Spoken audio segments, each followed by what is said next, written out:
kwenda kumshangilia Mungu sana mtumishi wa Mungu anapokuja. 1 2 3 twende.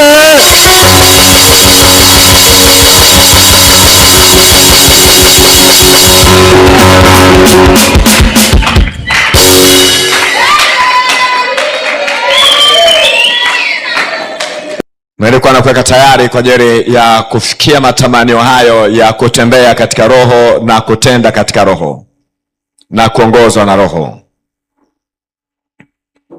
Baba, ninakushukuru kwa ajili ya uimbaji mzuri ambao umepita mahali hapa, na kwa watumishi wako wazuri walionunua kwa damu yako ya thamani, ambao wanatumia karama yao kwa ajili ya kukutumikia kwa injili ya uimbaji. Asante kwa makutano hawa ambao wako mahali hapa. Asante kwa mtumishi wako aliyesimama, Askofu Mkomekwa, kwa kumjalia neema iliyozidi. Asante kwa viongozi walioko mbele yangu mahali hapa, walioketi meza kuu. Bariki kila mmoja mahali hapa. Tunakuhitaji kwa namna kipekee. Tuhudumie kwa mara nyingine, katika jina la Yesu. Amen. Jina la Bwana libarikiwe. Somo letu kuu ni, usiandike kichwa ninachozungumza, ni wanafunzi.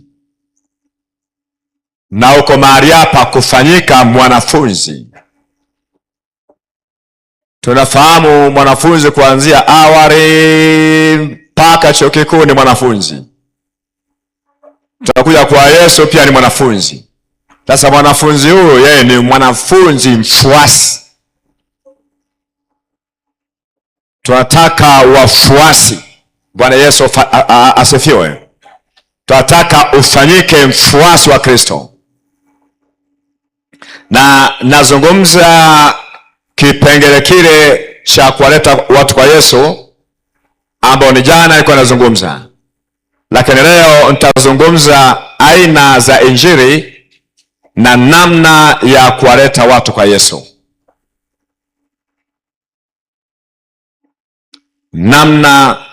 Aina za injili, kipengele hicho, na namna ya kuwaleta watu kwa Yesu. Nitazungumza mambo matatu. Jambo la kwanza ni injili iliyo hai. Jambo la pili, injili ya matendo. Na jambo la tatu, injili ya maponyaji. Aina za injili na namna ya kuwaleta watu kwa Yesu. Hebu soma kitabu kile cha Rumi sura ile ya 13 mstari ule wa 14 na 15. Rumi sura ya 10 mstari wa 15 na 16.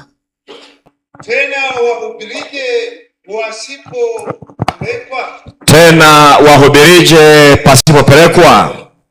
Kama ilivyoandikwa, ni mzuri kama nini miguu yao wahubirio habari. Kama ilivyoandikwa, ni mizuri kama nini ya hao wahubirio habari ya mema. Lakini si wote walioitia ile habari njema. Lakini si wote waliosikia ile habari njema.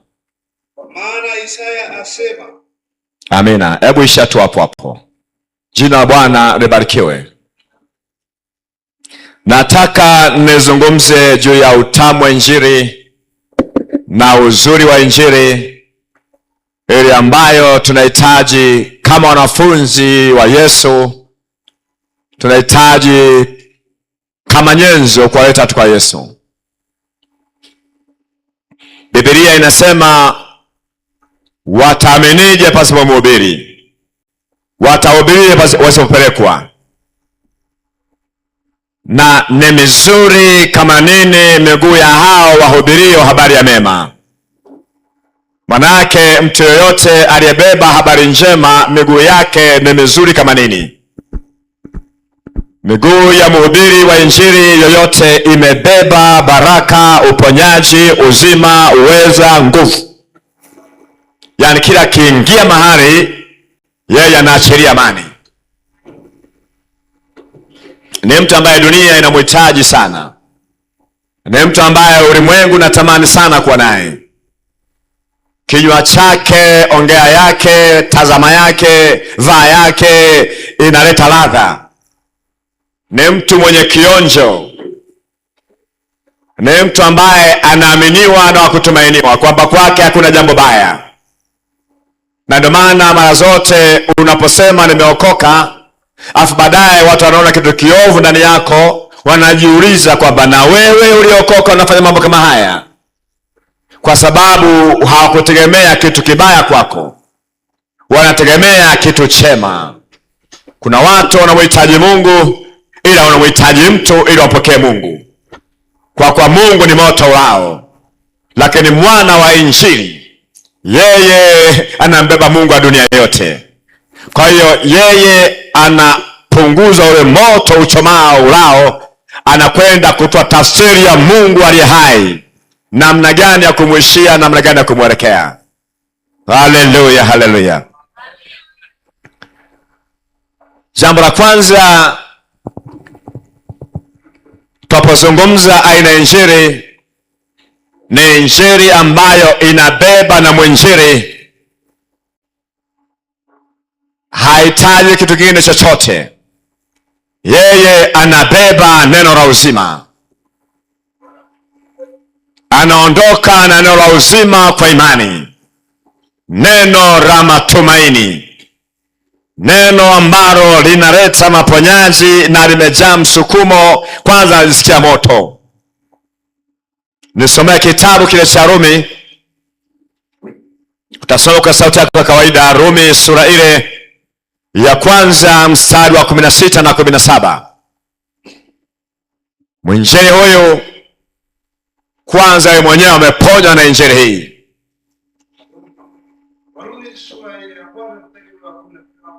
Ndiyo. Kwa maana sionei haya injili, kwa sababu ni uweza wa Mungu uletao wokovu kwa kila aminiye, kwa Myahudi kwanza na kwa Myunani pia. Ndiyo. Kwa maana haki ya Mungu inadhihirishwa ndani yake, toka imani hata imani, kama ilivyoandikwa, mwenye haki ataishi kwa imani. Aina ya kwanza ya kuhubiri injili ni mwana wa injili anabeba neno la uzima ndani ya moyo wake. Neno lake linakereketa, neno linakuwa kama mimba ndani yake, hawezi kunyamaza, hawezi kutulia. Anaondoka bila kujali yukoje, anasema sionei haya injili, kwa ni uweza uletao wokovu. Ili neno linachinja ndani yake, linahitaji kumwaga damu, linahitaji machinjo. Anaenda nalo pahali pa msitu, penye pori ambao ni mioyo ya watu ambayo haina toba, anaenda kulimwaga mahali pale, na upolimwaga na mlele unapumua. Haleluya, haleluya. Sikiliza uwezo wa neno hili katika Ibrania sura ile ya 4 mstari ule wa 12. Biblia inasema, maana neno la Mungu li hai, tena lina nguvu, tena lina ukali kuliko upanga wa wote ukatao kuwili, tena la choma na kuzigawanya nafsi na roho na viungo na mafuta yaliyomo ndani yake, tena lijepesi kuyatambua mawazo na makusudi ya moyo. Kubeba injili iliyo hai, unabeba neno la uzima ambalo lenyewe liko hai, yani linajitosheleza. Hauhitaji sijui chumvi wala sukari kuweka ndani yake, lenyewe limekolea, limekamilika. Sana vile mtu anakula muhindi wa kuchoma, yani tamu yake haijachanganywa kitu chochote. Na utaona wakubwa kwa wadogo wanatamani kula mkindi, na wafanyabiashara wametega maeneo mazuri, wanawatega watu, wanahitaji fedha zao, wanaweka muhindi. Kwa mtu akiangalia lile hindi limechomwa, anaenda kulinunua, anataka apate ile ladha yake. Jina la Bwana libarikiwe. Na ndivyo alivyo mbeba neno, anajaa tamu, anakuwa mtu mwenye ladha, mwenye kionjo, anao uzima ndani yake, afuro uzima umemsaidia mwenyewe. Alafu anaondoka akiguna njia bila kujali ukoje kwa nje mazingira yake. Yaani anabeba lile neno, anaenda kiguna njia, anapolimwaga lile neno ajisikia raha. Jina la Bwana libarikiwe. Nazungumza aina za injili za namna kuleta watu kwa Yesu. Hapa hauhitaji gharama ya aina yoyote. Ni wewe kwanza kumshuhudia mtu, shuhudiaji wa mtu kwa mtu, ambako hakuhitaji speaker, hakuhitaji kamera kama hii, hakuhitaji ukumbi kama huu. Wewe unatembea zako njiani, unakutana naye, unamshuhudia mtu, au unajipanga, kesho nitakwenda kwa fulani. Wewe una mandobano. Sasa hivi mandobano yamekuwa makubwa, unampigia simu, bwana, kesho nina agenda na wewe, nina shida, nina haja, nitakukuta saa ngapi, muda fulani. Basi unaondoka, unaenda, nimekuja kwa jambo hili. Bwana Yesu asifiwe. Lengo lako utimize azma yako. Kwa hiyo unapofanya namna hiyo kuwashuhudia watu, aokoke muda huo huo, asiokoke muda huo huo, lile neno umeliashiria, wewe umeacha uzima ndani yake. Na ndio maana tuna mamlaka ya kuwafanya mataifa kwa wanafunzi. Bwana Yesu atusaidie. Lakini namna nyingine ya kuwaleta watu kwa Yesu ni kuhubiri mikutano midogo midogo, ambao labda ni ya makanisa, la mahali mnakwenda mhubiri, mnaenda kuhubiri, au ni kwaya kama hii naenda mahali na hubiri, mnaamua kesho tutakuwa mahali fulani kwa ajili ya kuhubiri injili. Au wewe mwenyewe unatoka unahubiri, unajisikia moto, unamwaga neno la Mungu kwa watu. Yawezekana ni kwenye viwanja vya shule, unasikia moto, ule muda wa mapumziko, wewe unashika gombo lako, unaanza kutangaza habari njema. Yesu anaokoa, Yesu ni mponyaji, Yesu ni mshindi. Unaimwaga nje kwenye viunga. Wakati mwingine unaamka asubuhi na mapema, watu wameenda kwenye mabweni, tunakwenda sambamba. Unaamka unatandika injili, unazunguka, unahubiri, afu unakwenda zako, unapumzika, unakwenda kuoga, unajiandaa kwenda kwenye mambo mengine, kwenye ratiba zingine.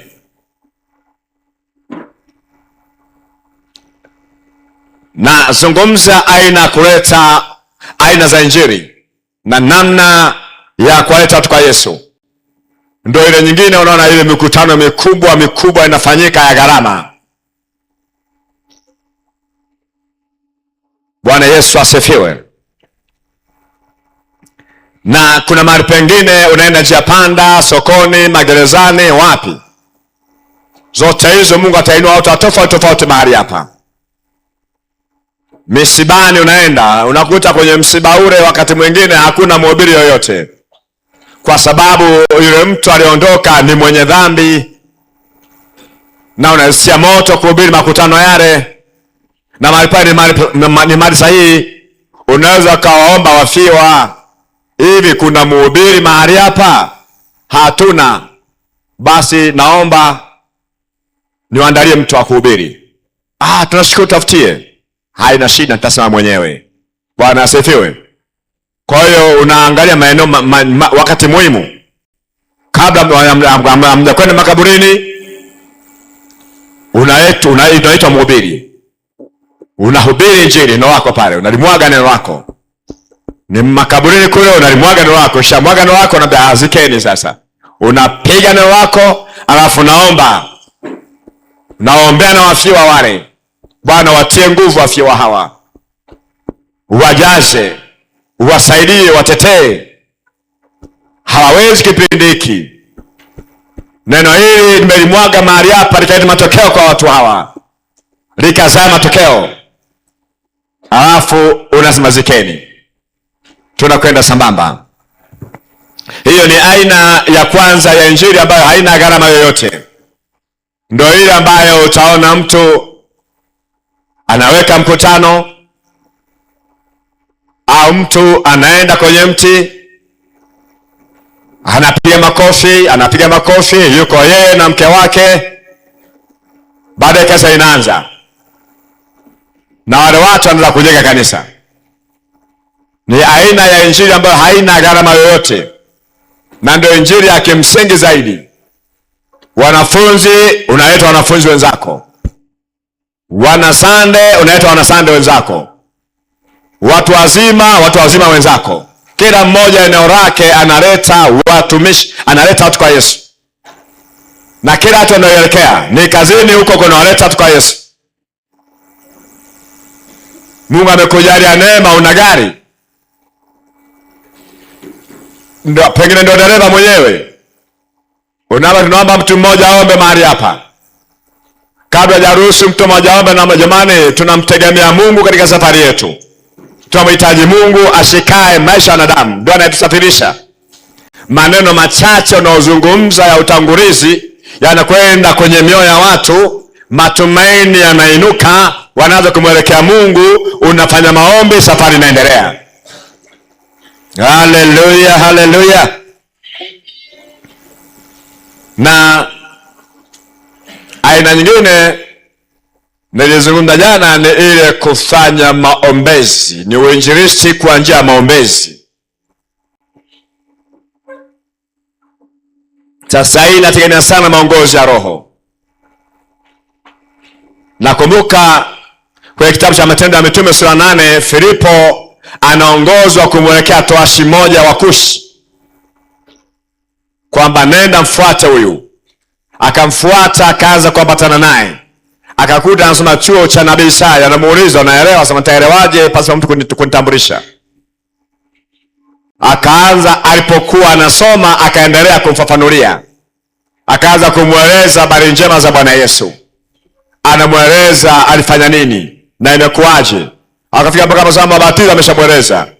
Yule towashi anasema, maji haya hapa, nini kinachozuia nisibatizwe? Kama ukiamini inatosha, inawezekana. Akamwambia, naamini. Wakabatizana watu wawili, wala tuhitaji kuimbiana nyimbo nyingi kwenye mabatizo. Ameamini, una uwezo wa kubatiza. Kama una uwezo kubatiza, unamleta mahali unapokusanyika, au unamwambia nenda kwa kanisa waliokoka. Kama ni uko jirani, hauko busy, unampeleka moja kwa moja eneo la kanisa. Bwana, huyu mtu ameokoka, nimemwokota njiani, ameokoka, unawaachia, unaenda kazi zako, au unamwelekeza. Wakabatizana watu wawili, tajiri na mhubiri. Alafu mhubiri kwa yuko busy, mapingine hitajika, kajakuliwa kaenda zake. Alafu jamaa kaondoka na wokovu wake na Ethiopia. Ndio maana wao kwa habari za Yesu Masihi kwao ni jambo kongwe mno. Kristo kwao ni kitu kikongwe kupita kiasi. Tofauti na kwetu kusini, ni kama jambo jipya. Hiji imeingia miaka 1800, lakini kwao kule, yani tangu kale, yani dini imekuwa ni Ukristo kama desturi kwao. Haleluya, haleluya. Jambo la pili ni injili ya matendo. Jambo la pili ni injili ya matendo. Hapa nataka nisome kitabu cha Mathayo sura ya 25. Mathayo sura ya 25, yes. Mstari ule wa 34 mpaka mstari ule wa 40.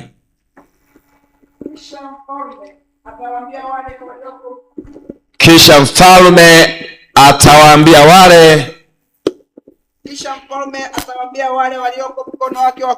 walioko mkono wake wa kuume, njoni mliobarikiwa na Baba yangu, ndio urisini ufalme mliowekewa tayari kuumbwa ulimwengu. Ndio. Kwa maana nalikuwa na njaa, mkanipa chakula. Ndio. Nalikuwa na kiu, mkaninyeshwa. Ndio. Nalikuwa mgeni, mkanikaribisha. Ndio. Nalikuwa uchi mkanivika. Ndio. Nalikuwa mgonjwa mkaja mkanitazama. Ndio. Nalikuwa kifungoni mkanijia. Ndio. Ndipo wenye haki watakapomjibu wakisema, Bwana, ni lini tulipokuona una njaa tukakulisha, au una kiu tukakunywesha? Tena ni lini tulipokuona mgeni tukakukaribisha, au uchi tukakuvika? Ni lini tena tulipokuona mgonjwa au kifungoni tukakujia? Na mfalme atajibu akawaambia, amini nawaambia, kadiri mlivyowatendea mmojawapo wa hao ndugu zangu walio wadogo, mlinitendea mimi. Sikiliza maneno hayo. Hiyo ni injili ya matendo, matendo ya ukarimu. 40 anasema, na mfalme atajibu akiwaambia, amini nawaambia, kadiri mlivyomtendea mmojawapo wa hao ndugu zangu wadogo, mlinitendea mimi. Mhubiri alitangulia amesema kuna wengine wamepokea malaika pasipo wao kuwa na taarifa. Unadhani unamhudumia maskini mmoja ambaye unamuona unamhurumia, kumbe unamhudumia ni Yesu Masihi. Na unapomhudumia Yesu Masihi kwa sababu ya matendo yako ya ukarimu, Yesu Masihi hawezi akanyamaza, lazima kuonekanie. Injili ya matendo inadhihirishwa zaidi pale ambapo unajitoa wewe kwa mali zako. Hii ni injili ambayo inahitaji mbavu za kiuchumi, kwamba uchumi wako ulionao unahusika sana kuwaleta watu kwa Yesu. Na ndio maana unafundisha matoaji, matoleo kwa Mungu, kwamba jitahidi kumtolea Mungu usina choyo na unyimivu. Tuko mahali hapa ni kwa sababu sadaka zimetolewa na watu. Tulikuwa na michango kwenye matawi yetu, na ukumbi hapa sio bure. Vitu vya Mungu vyote vinakwenda kwa gharama, vinahitaji gharama. Tunakula, tunalala hapa, matandiko yako mahali hapo, kwa kila kitu nakiona kimegharimiwa. Na unapofanya haya kwa ajili ya kazi kama hizi, ni jambo la kupendeza. Ndio maana tunahitaji kuona kanisa linabarikiwa, watu wa Mungu wanakuwa na hela, wanakuwa na uchumi mzuri. Kuwa na hela sio dhambi, kuwa na kazi nzuri sio dhambi, kuwa na miradi mikubwa sio dhambi.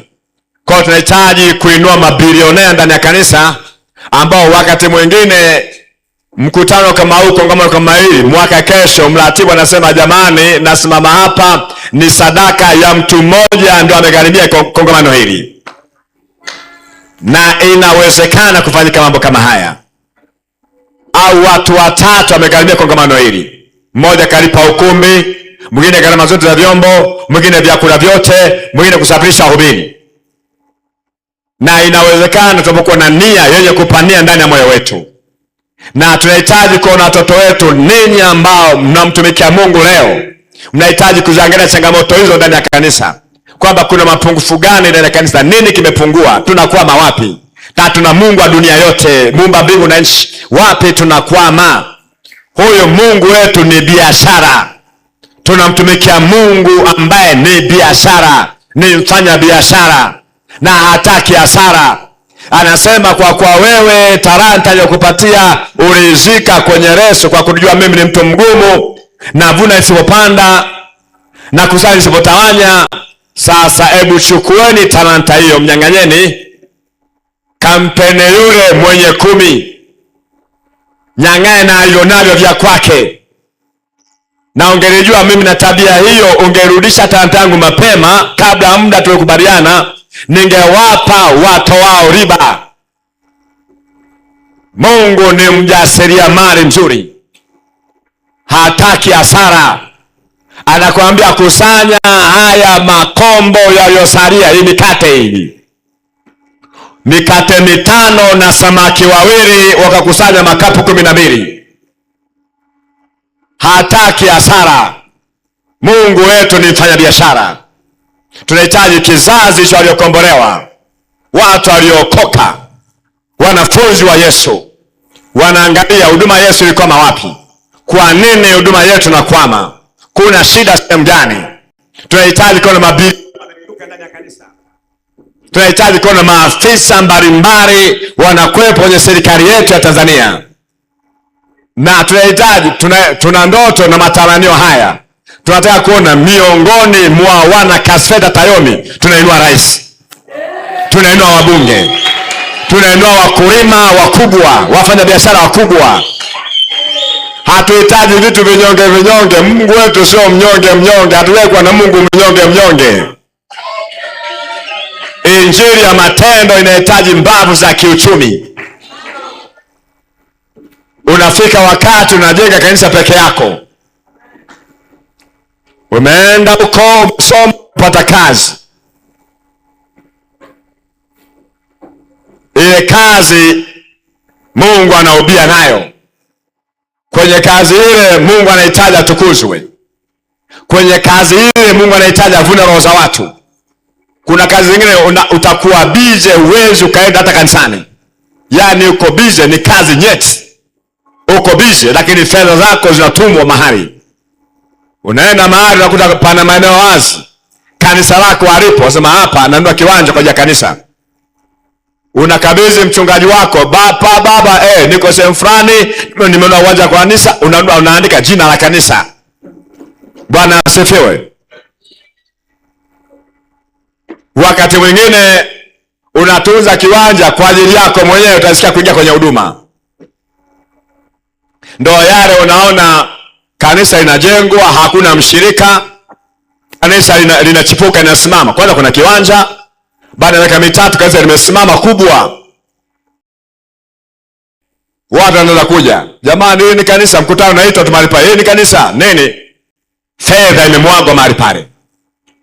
Kuna makanisa ambayo yanaanza kwa neno, kuna makanisa yanaanza baada ya imejengwa jengo. Wao fedha sio tatizo. Tatizo ni nani ataingia kuabudu baada ya kujenga jengo. Nazungumza juu ya injili ya matendo. Anasema nilipokuwa katika shida, nilipokuwa mgonjwa, nilipokuwa gerezani, ulikuja ukafanya haya. Watu wanajiuliza, kwa sababu gani naingia mbinguni? Mbona sikuwahi kufanya chochote kuhusu injili? Ama ulivyotenda yale kwa wenye shida na wenye tabu, ulinitendea ni nini? Mwanangu, ingia. Haleluya. Kwa hiyo ukiacha tu marupurupu na neema ya duniani hapa, kuwa mtu mashuhuri, mtu mkubwa, kazi yako zimebarikiwa, una uchumi mzuri, lakini bado utajikuta unaingia mbinguni kwa sababu ya fedha yako ambayo Bwana amekujalia neema. Na ndio maana maskini ndani ya kanisa tunaukataa. Kwa sababu maskini unaleta tabu na migogoro mingi sio na sababu yoyote.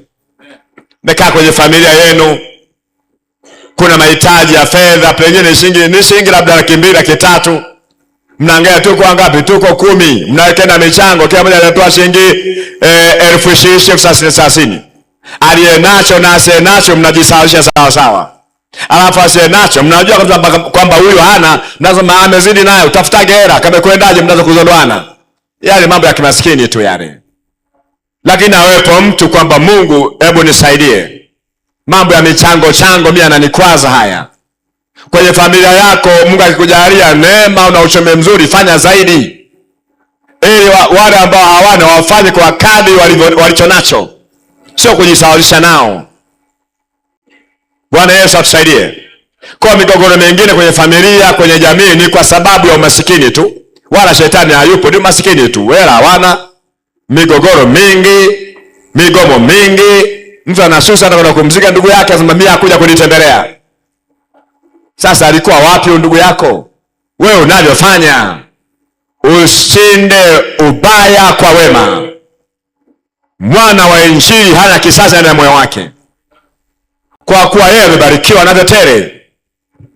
Bwana Yesu asifiwe. Hivi wengine tunafahamu kwamba katika maisha unahitaji uwe na kiwanja kimoja, uwe na nyumba moja. Hayo ni maisha ya kimaskini tu. Kwa unahitaji ukatae hali ya kuwa na kiwanja kimoja na nyumba moja. Bwana kujalie kuwa na zaidi ya nyumba moja. Yaani waza utere. Ukiangalia chimbuko la imani yetu tulionayo, fedha halikuwa tatizo kwa mababa wa imani. Unaambia Bwana alimbariki mno Ibrahim kwa namna ya kawaida, kwa fedha na dhahabu. Anamkabidhi nchi yote ya ile Canaan land. Amemkabidhi yote na kupa wewe. Kuanzia bahari hii mpaka mto Euphrates nimekukabidhi wewe. Ndio maana Waisraeli wanapokwenda kwenye kudai nchi yao, wao wanakwenda na Biblia, mipaka yetu iko hivi na hivi na hivi. Jina la Bwana libarikiwe. Wewe unakuwa na watu wako na kiwanja kimoja, tunafunga kwenye hapa akatosheleze na mahitaji yako. Nataka utoke kwenye hilo sanduku hilo. Nazungumza aina ya pili ya kuleta kwa watu kwa Yesu, ni injili ya matendo. Amen. Tunahitaji watoto wetu msome, muingie kazini, mjitume. Unapoingia kufanya kazi, fanya kazi. Bwana anakuwa pamoja na wewe. Anazibarikia kazi ya mikono yako, ili uwe na kitu cha kutoa kwa Mungu. Haleluya, haleluya. Hebu sikiliza kitabu kile cha Yakobo sura ile ya 14 mstari samani, Yakobo sura ya pili mstari ule wa 14 mpaka mstari wa 21. Anasema, ndugu yako amekuja kwenye malango yako, hana chochote na anakulilia, anahitaji ya chakula, anahitaji mavazi, anakulilia, anahitaji msaidie.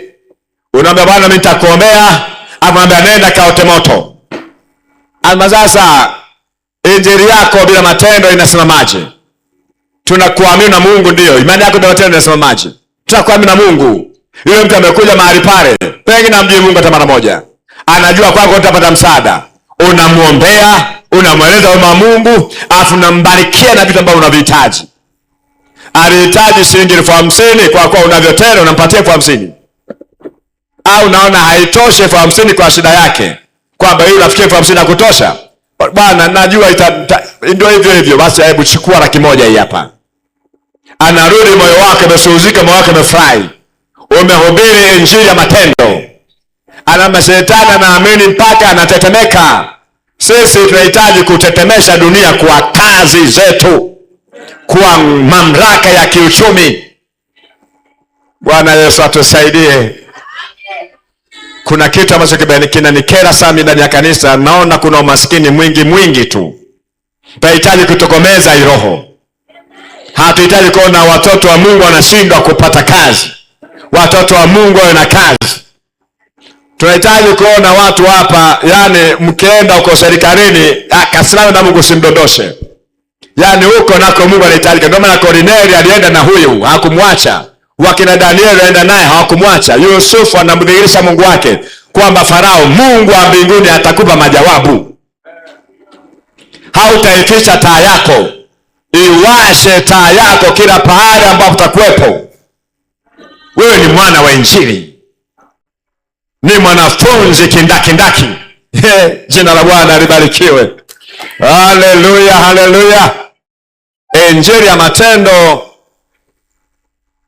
Kuna wakati mwingine tunakuwa na zile sadaka za sherehe maalumu za kidini, kama hii Pasaka ya leo. Sherehe kama hizi tunawaalika watu waje kututembelea. Tupopika vyakula vyetu kama Krismasi, siku kama hizi, pika vyakula vyetu na alika na majirani zetu waje wale, wamuone Mungu wetu yupo mzuri. Tuko na shuhuda moto moto. Mungu huyu amenibariki, namshukuru Mungu huyu. Kuna vitu fulani nataka viangalie sana kwa watu wa mataifa, huwa wanavifanya. Kuna mtu mmoja alikuwa amepandishwa cheo nyakati za Esther. Mtu yule alikuwa anaitwa Haman. Na Haman yule alikuwa na mke wake anaitwa Zeresh. Wakati Ahasuero amempandisha cheo namna ile, alipopanda cheo yeye akafanya sherehe. Akawaita marafiki zake na mke wake Zeresh, alikuwa na akili sana Zeresh. akaanza kuwaelekeza jinsi ya kupata kibali mbele ya mfalme na jinsi ya kupandisha cheo na marupurupu ya mshahara wake. Wakara, wakanywa, wakafurahi. Ila akapeleka ajenda kwamba kuna mtu mmoja ananikwaza sana, anaitwa Mordekai, na huyu Mordekai ananiuzi sana, sijui nifanyeje naye. Wakamwambia tafuta mti mrefu mtundike yeye na watu wake. Akasema sawa sawa. Asubuhi na mapema akaamka aenda kaongea na mfalme kwa habari ya Mordekai ampeleke mashtaka ya mauti. Kabeba mauti kwa kuwa na mamlaka alionayo, na neno lake akitamka linakuwa sahihi. Alipoenda mahali pale, kabla hajazungumza, mfalme amwambia njoo hapa, nataka kumwinua mtu, nifanye nini? Kaambia fanya 1 2 3 4 5. Kaambia haya, nenda kafanya hayo juu ya Mordekai, lisipungue hata neno moja. Nataka ujue namna ya kutembea na Mungu, kwamba Mungu atakushangaza kwa namna ya kipekee sana. Kwenye kazi ambayo utaifanya kutakuwa na migogoro aina yake, lakini Bwana atakutokezea muujiza mahali pale. Mordekai ni afisa wa ikulu na Yesu anaye na hajamwangusha, na Hamani ni afisa wa ikulu lakini yeye ni wakala wa kuzimu. Alipomaliza ile kazi, akaenda tena kawaita wale wenzake aliowaita jana, na mke wake Zereshi yuko mahali pale, anawaeleza mambo yaliyotukia. Adui yake ndo amekuwa msemaji wake kwa kumwinua, na akasema ni Myahudi. Katika kuropoka kwake, na mimi ni Myahudi, akasema mume wangu, kama ni Myahudi hawa watu huwezi kupambana nao. Mahali ulipotamani roho yake iwe ndio utakaa wewe. Kwa akatoka pale, mara kwanza alitoka na furaha ya moyo na uzima wa kuangamiza na mauti ya kuangamiza. Mara hii ametoka na huzuni ya moyo, ana mauti imemvaa. Wewe ni mtu mkuu sana, na usijitazame katika hali ya unyonge. Tunaishi kimkakati, na mbingu zipo kimkakati, na kanisa lipo kimkakati. Kwa hiyo kaa kimkakati, uwe na ndoto kubwa, na ndoto yako itaishi, na hakuna atakayezuia ndoto yako. Kwa Mungu ni Mungu wa dunia yote. Kuna watu hawana Mungu yeye naye wewe. Umelala tu si namna ile, watahangaika usiku kucha, lakini hawatakuona mahali ulipo, kwa kuwa unafunikwa na nguvu za Mungu. Kama Mordekai alivyofunikwa, uovu umepangwa juu ya maisha yake, lakini hakuna kilichofanyika. Sasa kama wana wa uovu wanafanya sherehe namna ile, kwa nini wana wa nuru tusijivunie nafasi zetu? Mungu anakuinua kwenye nafasi yako. Ulikuwa mtu wa chini, umepanda juu. Kwa nini usimtolee Mungu sadaka? Kwenye kazi yako, kwa nini usimtolee Mungu fungu la 10? Hakikisha kila kipato chako unachopata unamtolea Bwana sehemu ya 10. Unamtolea Bwana matoleo yako. Unatoa michangizo, sadaka za changizo. Unapotoa sadaka yako inaleta matokeo makubwa. Sio kama mimi siende kwenye kongamano, tumeamba shilingi 1,000, sitatoa 1,000 ya kwangu. Itoe 1,000 ya kwako hiyo. Jina la Bwana libarikiwe. Lakini kuna kuweka wakfu majengo. Tutapoweka wakfu majengo ni sehemu ya Injili. Tutapoweka wakfu viongozi ni sehemu ya Injili. Kuna wakati unafanya mwaliko maalum wa karamu maalum, kwa sababu fedha unayo wewe, unahubiri kwa fedha. Watu wanaomba, hebu ombeni kwa ajili yangu. Bwana, kesho utakuwa na agenda hii. Unawaalika watu maalum ambao yule mtu aliwaalika watu kwenye karamu yake, Mmoja akatoa udhuru, nakwenda kufanya nini? Mimi nakwenda sijui, mimi nimeoa mke, mimi sijui nimenunua ng'ombe, mimi sijui nimenunua shamba, kwenda kulitazama. Wakatoa udhuru wote, sema nenda njia panda vichochoroni, waalike watu, nyumba yangu ijae. Hii karamu lazima fanya nini? Hii karamu lazima iliwe. Kwa hiyo unachukua mfumo huo, unaandaa karamu. Bwana amekubarikia, unazo fedha, una kipato kizuri. Jina la Bwana libarikiwe. Nani yuko hapa kwa kufanya mapinduzi? Kama uko hapa, nyosha mkono wako juu. Ambapo mimi nahitaji mapinduzi ya kiuchumi kwenye maisha yangu, na Bwana kujalie neema. Maisha yote ya kushindwa hayaleti utukufu, na ndio maana shetani mara nyingi hapendi kanisa limiliki uchumi mzuri. Yaani ukimshinda kwa namna nyingine yoyote, shetani anachokifanya atakuachia Yesu, kwamba Yesu, nenda kakeshe kanisani, nenda kahubiri, lakini sitaki uwe na fedha. Ajua utakapokosa fedha utakwenda kwake tu, utamsujudia, utanungunika, atakubana hapo mbavu. Hakuna kitu ambacho shetani hapendi kuona watoto wa Mungu wanafanikiwa. Kama kuna mgogoro mkubwa ndani ya kanisa, ni mgogoro wa kiuchumi. Utamwona mtu anaomba, amejaa roho, anaomba vizuri sana, lakini mwambie pesa hii naomba nipelekee pale. Utashangaa kabla hajafika maeneo inakokwenda ameshafanya kazi huku njiani. Tumepoteza watumishi wengi kwa njia hiyo, kukosa uaminifu eneo la kiuchumi. Lakini anasema madhabahuni utatamani kuwa naye. Unaona kama malaika anaongea, akianza kuomba unaomba, utafikiri mashine katapila linaomba, lakini kwenye fedha tunapigwa ngwara. Nataka usiwe wewe. Bwana akupe kumiliki uchumi mzuri, ili injili yako matendo ikadhihirike.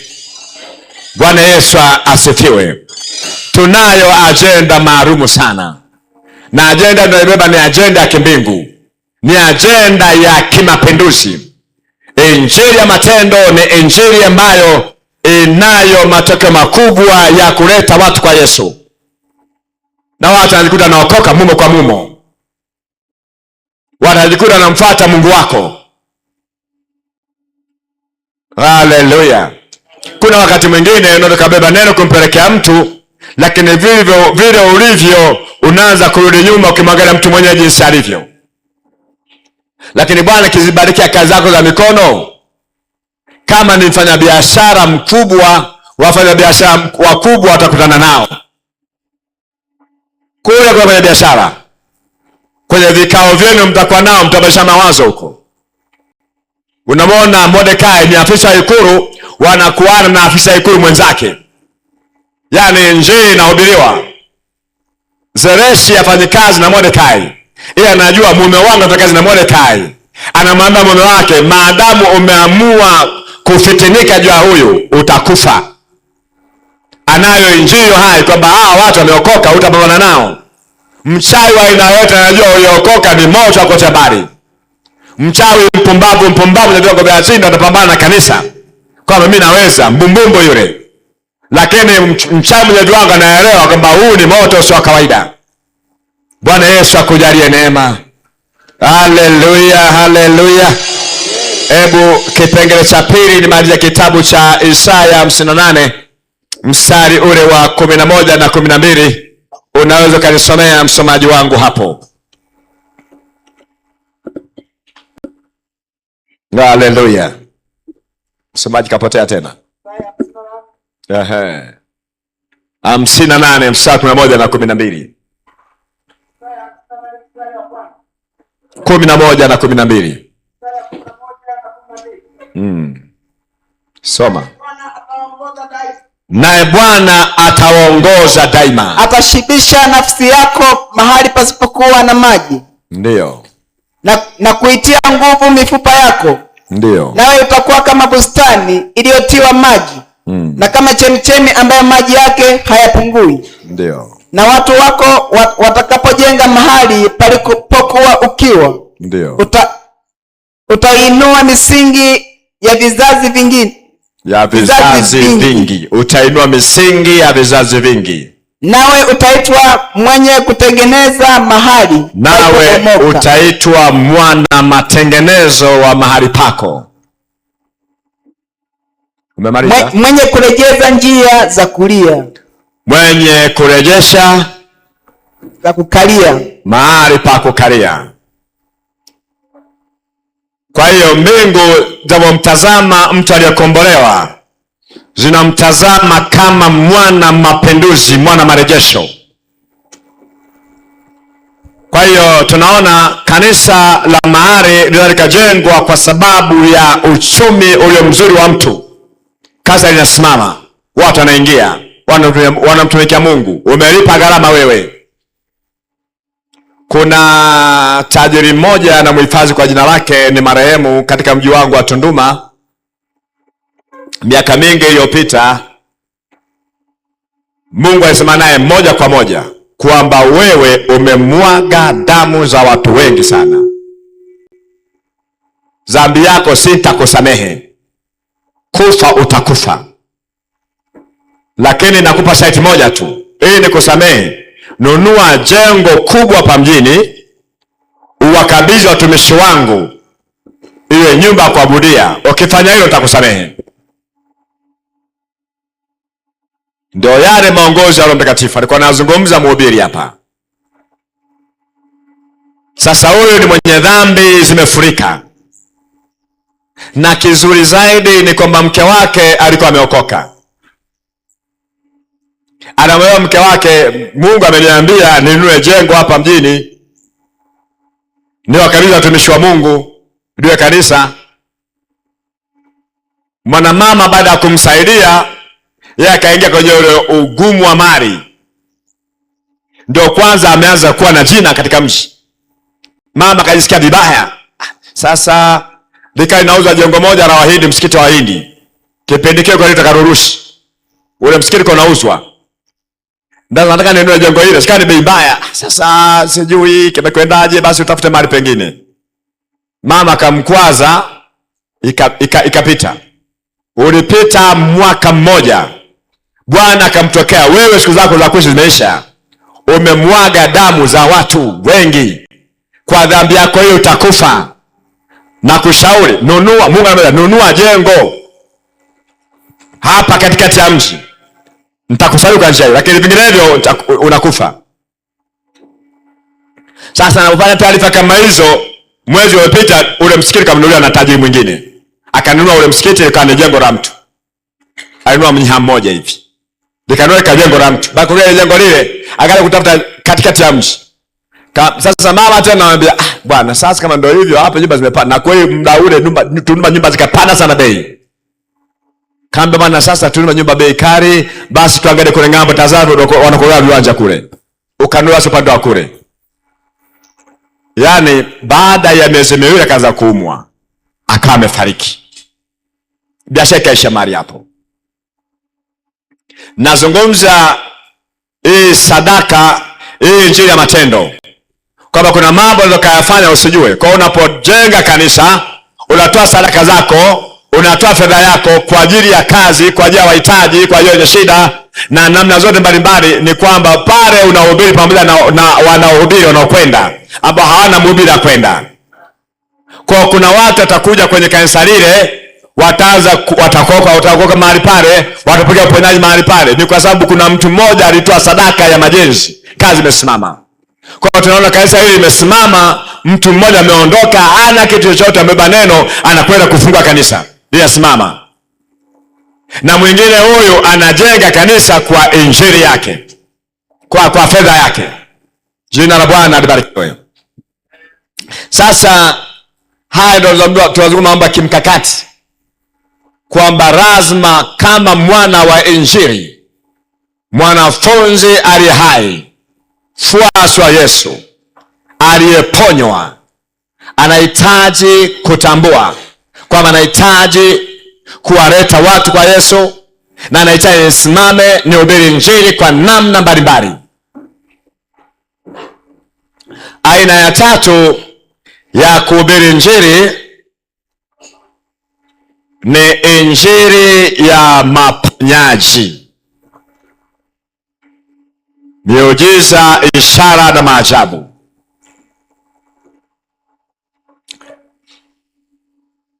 Mtu aliyeokoka namna hii ameenea, amekamilika na kila kitu. Yaani wewe hapo ulipo, niseme ni sana liyo hospitali ya rufaa hiyo tulionalo hapo, yaani na kila kitu, avitendea kazi vyote mle ndani.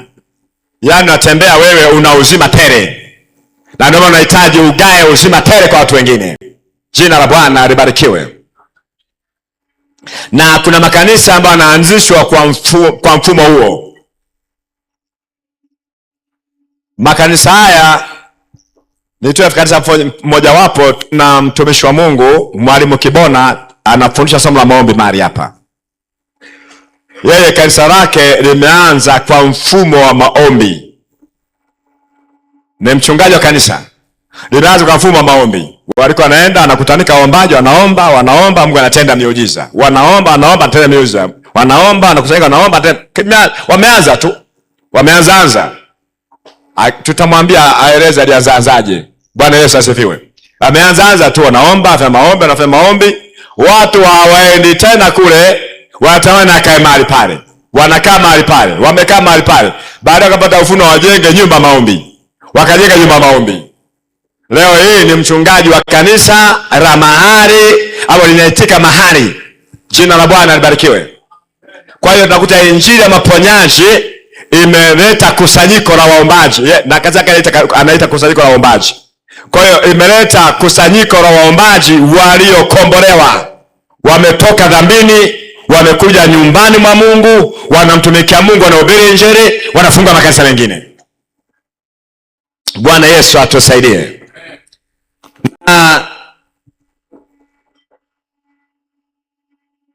Kanisa kama kanisa ni hospitali.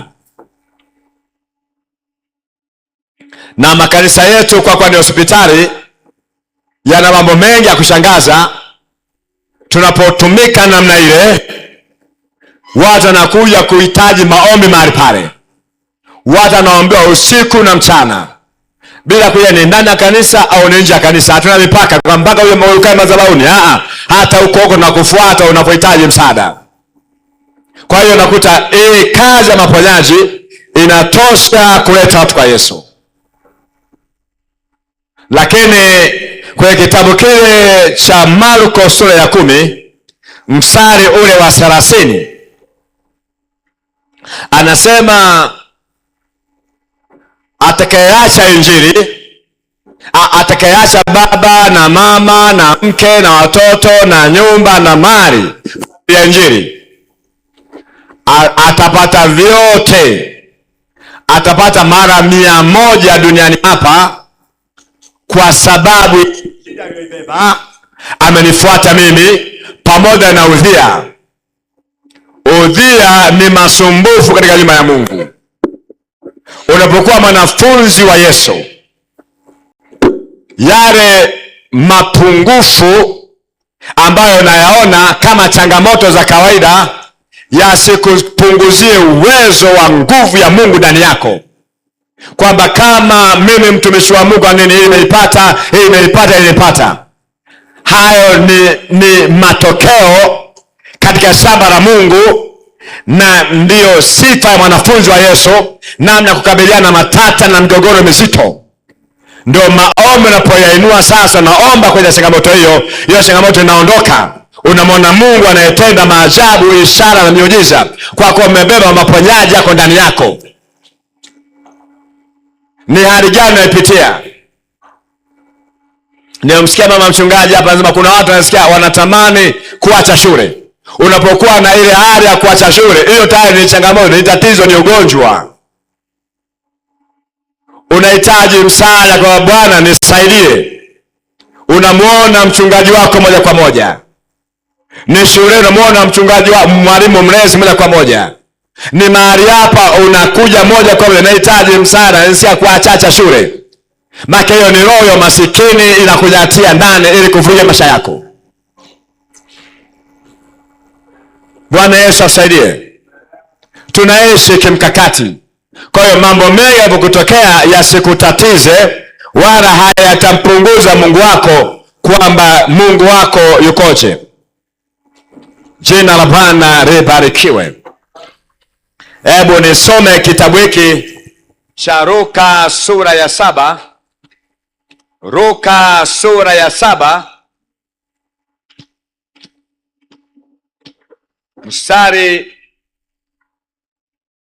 ule wa 22 mpaka 28. Wewe utasoma kwa wakati wako, lakini mstari ule wa 23 ni mstari ambao nataka tuangalie kwenye kitabu hicho. Anasema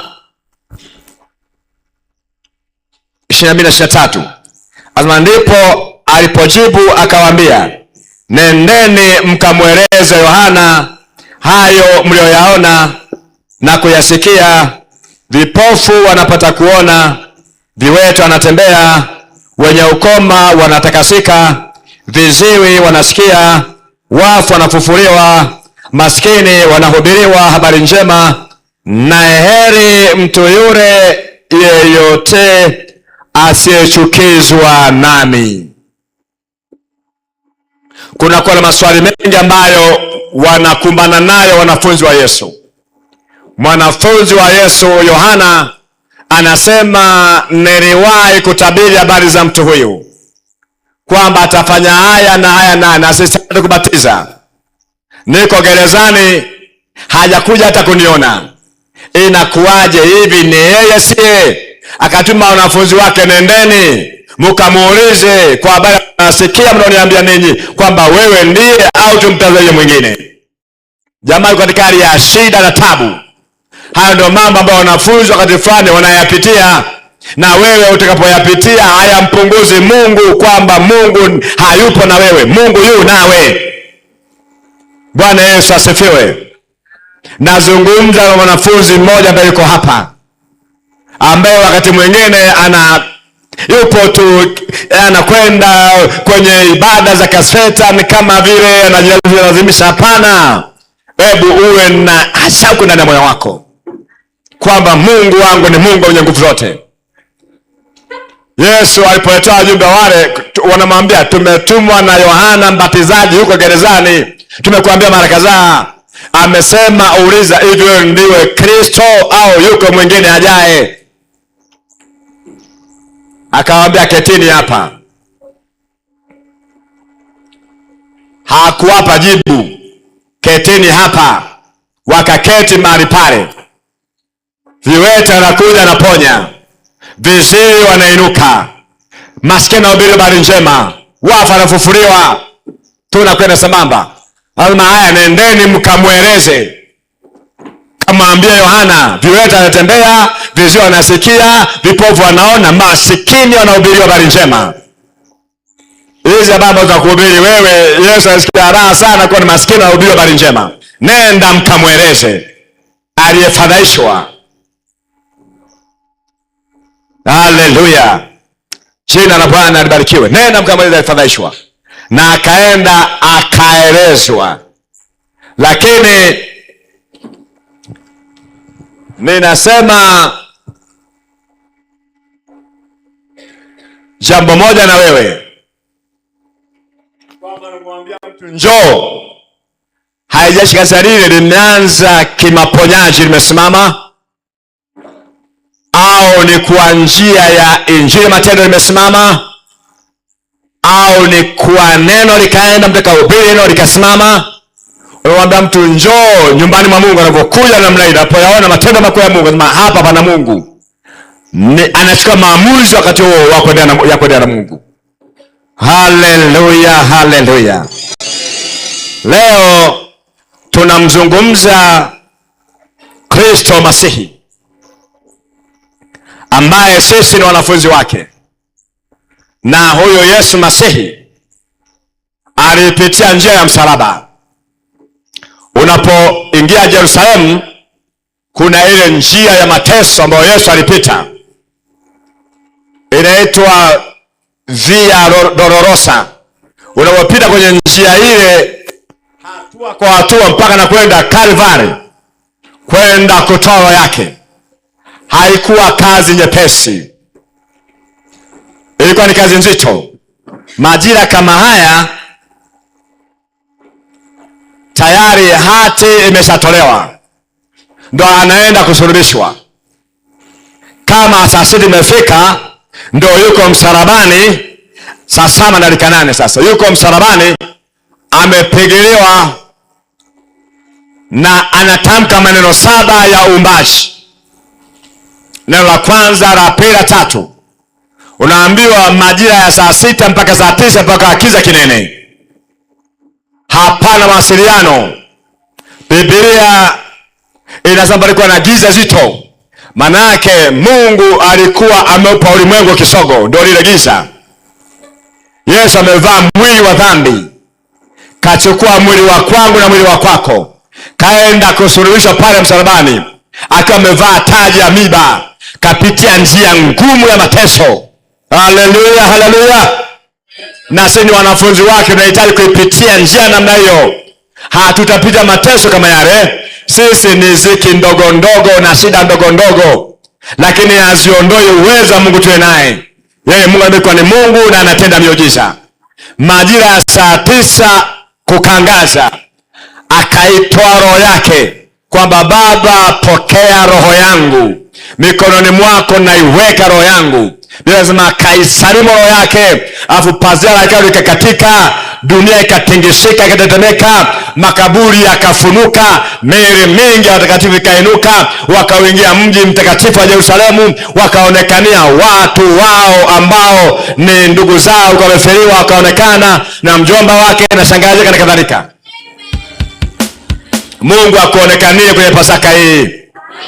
Simama kwa miguu yako. Bwana fanya jambo jipya. Yeye ni mwamba wa uzima. Akiwa pale msalabani kukata roho namna ile, askari mmoja pale pale kanaokoka. Ama kweli mtu huyo alikuwa ni mwana wa Mungu. Haleluya, haleluya.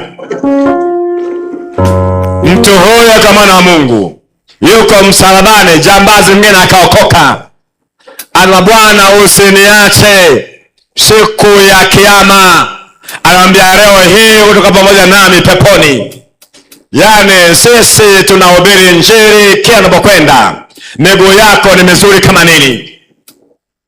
Hata ukilala mauti na mnele, msiba wako unaleta tu kwa Yesu. Umelazwa hospitali, yaani kulazwa kwako hospitali. Sasa usijiulize kwamba kwa nini mimi nalazwa hospitali. Kuna vitu unafundishwa, unajulishwa. Wakati mwingine kana kiburi kingi, Mungu anakuonyesha uweze kushikiliana na watu ambao ni dhaifu. Unaingia hospitali, tunakwenda sambamba. Wapenda waanza kuja mahali pale kwa sababu kazi yako inaonekana, wanapenda kuja kuomba. Ule muonekano muondoka, watu wanaingia wanatoka, wanaingia wanatoka. Watu wengine wanakoka mahali pale. Unasikia vizuri? Bwana Yesu asifiwe. Wewe ni mwanafunzi wa Yesu. Bwana kujalia neema na uzidi. Vaa roho ya ufuasi. Roho ya ufuasi kishatia mguu namna hii, haturudi nyuma, hatutetereki. Haleluya, haleluya. Nenda mbele za Mungu, kamwite Mungu. Nenda mbele za Mungu, kamwite Mungu.